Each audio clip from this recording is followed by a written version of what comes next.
Chapter 13, Good Progress.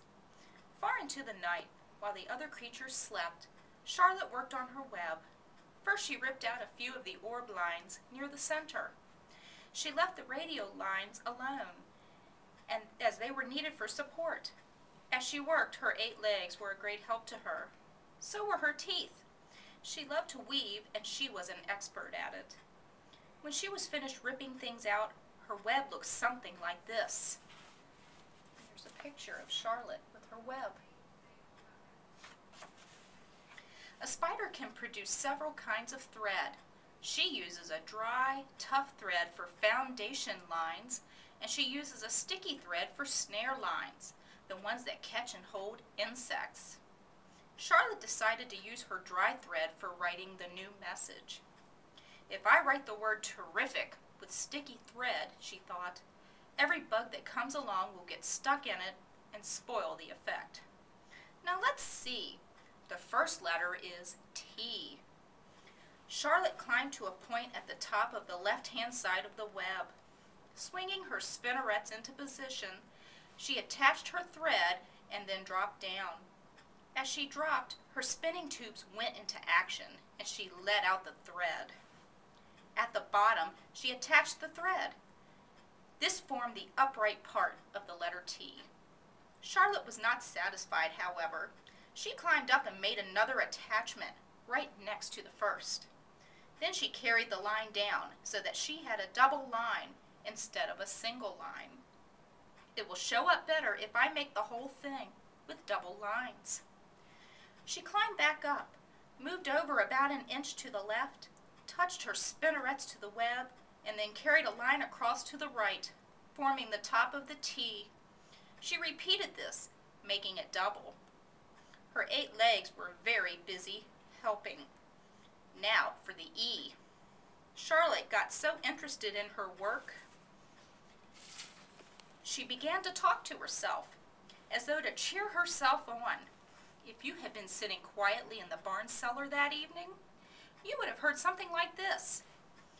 Now for the R. Up we go. Attach. Descend. Pay out line. Whoa! Attach. Good. Up you go. Repeat.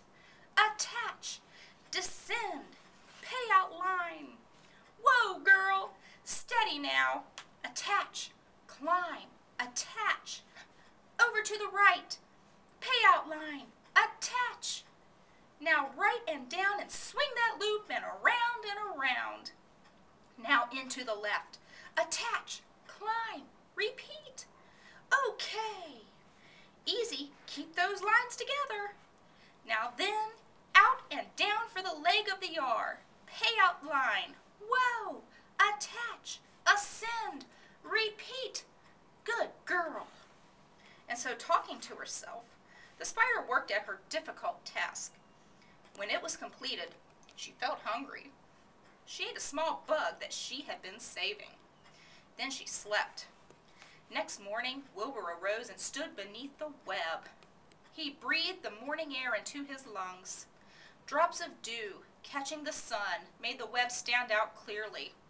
When Lurby arrived with breakfast, there was the handsome pig, and over him, woven neatly in block letters, was the word terrific. Another miracle. Lurby rushed and called Mr. Zuckerman. Mr. Zuckerman rushed and called Mrs. Zuckerman. Mrs. Zuckerman ran to the phone and called the Arables. The Arables climbed into their truck and hurried over. And here's a picture of Wilbur with the web above him, and it says terrific.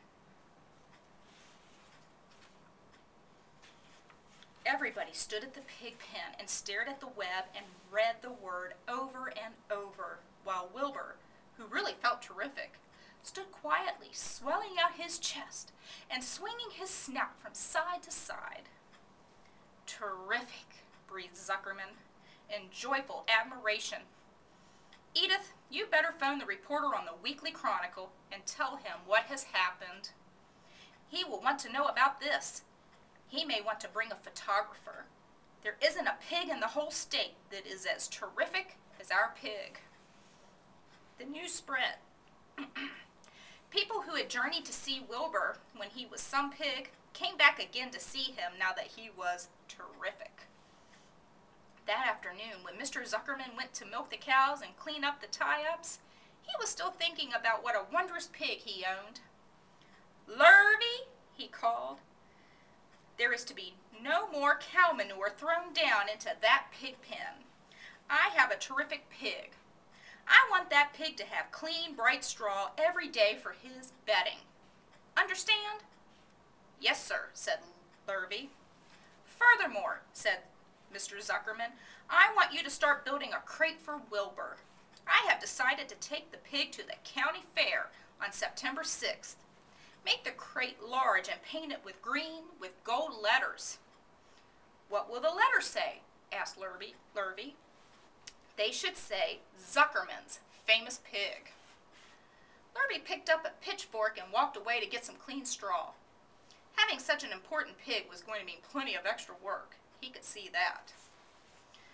Below the apple orchard, at the end of a path, was the dump where Mr. Zuckerman threw all sorts of trash and stuff that nobody wanted anymore. Here, in a small clearing hidden by young alders and wild raspberry bushes, was an astonishing pile of old bottles and empty tin cans and dirty rags and bits of metal and broken bottles and broken hinges and broken springs and dead batteries and last month's magazines and old discarded dish mops and tattered overalls and rusty spikes and leaky pails and forgotten stoppers and useless junk of all kinds, including a wrong-sized crank for a broken ice cream freezer. Templeton knew the dump and liked it. There were good hiding places there, excellent cover for a rat, and there was usually a tin can with food still clinging to the inside. Templeton was down there now, rummaging around. When he returned to the barn, he carried in his mouth an advertisement he had torn from a crumbled magazine. "How's this?" he asked, showing the ad to Charlotte. "It says crunchy. Crunchy would be a good word to write in your web." "Just the wrong idea," replied Charlotte. "Couldn't be worse. We don't want Zuckerman to think Wilbur is crunchy. He might start thinking about crisp, crunchy bacon and tasty ham. That would put ideas into his head. We must advertise Wilbur's noble qualities, not his tastiness. Go get another word, please, Templeton." Here's a picture of Templeton with the magazine that says crunchy.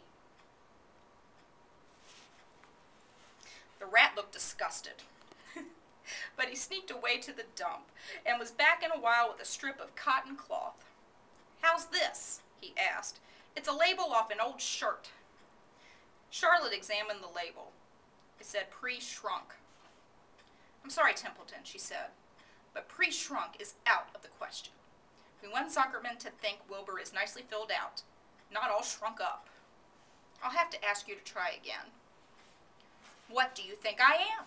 A messenger boy?" grumbled the rat. "I'm not going to spend all my time chasing down to the dump after advertising material." Just once more, please," said Charlotte. "I'll tell you what to do," said Templeton. "I know where there's a package of soap flakes in the woodshed. It has writing on it. I'll bring you a piece of the package." He climbed the rope that hung on the wall and disappeared through a hole in the ceiling. When he came back, he had a strip of blue and white cardboard in his teeth. "There," he said triumphantly. "How's that?" Charlotte read the words, "With new, radiant action." "What does it mean?" asked Charlotte, who had never used any soap flakes in her life. "How should I know?" said Templeton. "You asked for words, and I brought them. I suppose the next thing you'll want me to fetch is a dictionary." Together they studied the soap ad. "With new radiant action," repeated Charlotte slowly. "Wilbur," she called. Wilbur, who was asleep in the straw, jumped up. "Run around," commanded Charlotte. "I want to see you in action, to see if you are radiant." Wilbur raced to the end of his yard. "Now back again faster," said Charlotte. Wilbur galloped back. His skin shone. His tail had a fine, tight curl in it. "Jump into there, cried Charlotte. Wilbur jumped as high as he could. Keep your knees straight and touch the ground with your ears, called Charlotte. Wilbur obeyed. Do a backflip with a half twist in it, cried Charlotte. Wilbur went over backwards, writhing and twisting as he went. Okay, Wilbur, said Charlotte, you can go back to sleep. Okay, Templeton, the so bad will do, I guess. I'm not sure Wilbur's action is exactly radiant, but it's interesting. Actually, said Wilbur, I feel radiant. Do you? Said Charlotte, looking at him with affection. Well, you're a good little pig, and radiant you shall be. I'm in this thing pretty deep now. I may as well go the limit. Tired from his romp, Wilbur lay down in the clean straw. He closed his eyes. The straw seemed scratchy, not as comfortable as the cow manure, which was always delightfully soft to lie in. So he pushed the straw to one side and stretched out in the manure. Wilbur sighed. It had been a busy day. His first day of being terrific. Dozens of people had visited his yard during the afternoon, and he had to stand and pose, looking as terrific as he could. Now he was tired.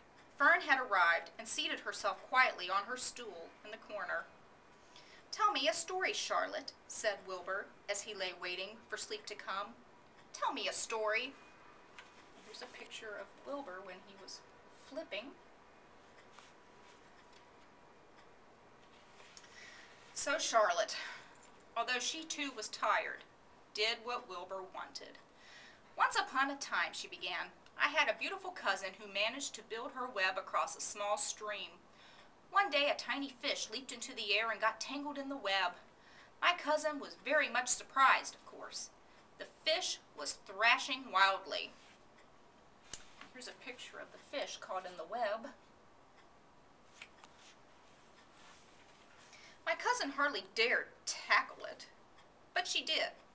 She swooped down and threw great masses of wrapping material around the fish and fought bravely to capture it.